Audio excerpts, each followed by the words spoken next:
ఆఖరిగా ప్రార్థన చేసుకున్నామండి. మహాపరిశుద్ధుడా, పరలోకముందున్న మా కన్న తండ్రి, నీకు వందనాలు స్తోత్రాలు నాయన.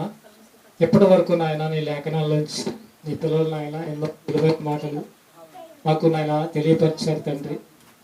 నాయన మరి లోభం అనేది ఎట్టి పరిస్థితుల్లో అది లాభం కాదని, తృప్తి కలిగిన జీవితం అనేది క్రైస్తవులుగా మీ పిల్లలంగా మేము జీవించినట్లయితే ఈ భూమి మీద ఆయన నీకు పిల్లలంగా నీకు ఇష్టమైన క్రియలన్నీ నెరవేర్చడానికి తండ్రి నాయన మరి అత్యాశను విడిచి నాయన మేము జీవించాలని, తృప్తి కలిగి జీవించాలని మీరు నేర్పించారు తండ్రి. అలాగే నాయన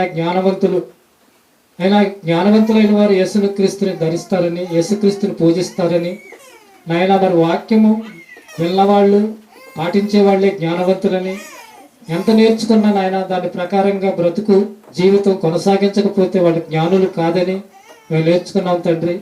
అలాగే నాయన మనిషికి రోగాలు రావటానికి కారణాలు 4 భాగాలుగా మేము నేర్చుకుంటున్నాం తండ్రి. మొదటిగా పాపం. నీకు కోపం కలిగించేది పాపమని, ఆ పాపాన్ని మేము చేసినట్లయితే తండ్రి దాని ద్వారా మాకు రోగం వస్తుందని దాన్ని గుర్తించి నాయన దాన్ని విడిచిపెట్టి పశ్చాత్తాపడి నీ సన్నిధిలో ప్రార్థన చేయగా నాయన మళ్ళీ ఆ రోగాన్ని విడిపించి స్వస్థత చేకూర్చేవాడు అని ఇలా అనేకమైన విషయాలు నాయన మేము నేర్చుకుంటున్నాం తండ్రి. వాటి ప్రకారంగా మేము బ్రతకగలగటానికి నీ కృప సహాయం చేయమని ప్రార్థిస్తున్నాం తండ్రి.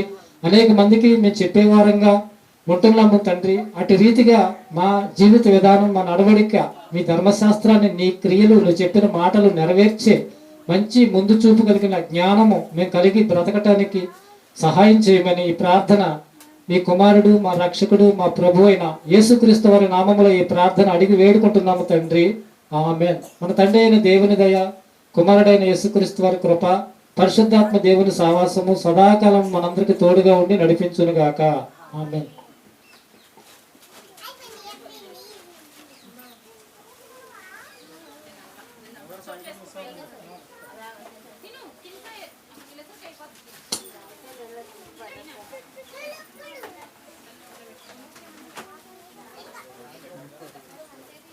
అందరూ 6-6:30కి వచ్చేసేయండి, తొందరగా అయిపోదాం.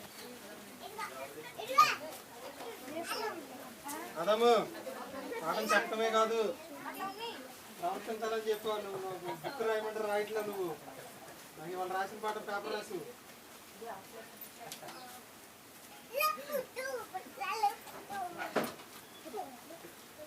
ఏం తీయద్దు, గొట్టాలు కూడా తీయద్దు, కరెంట్ కూడా తీయద్దు. అదే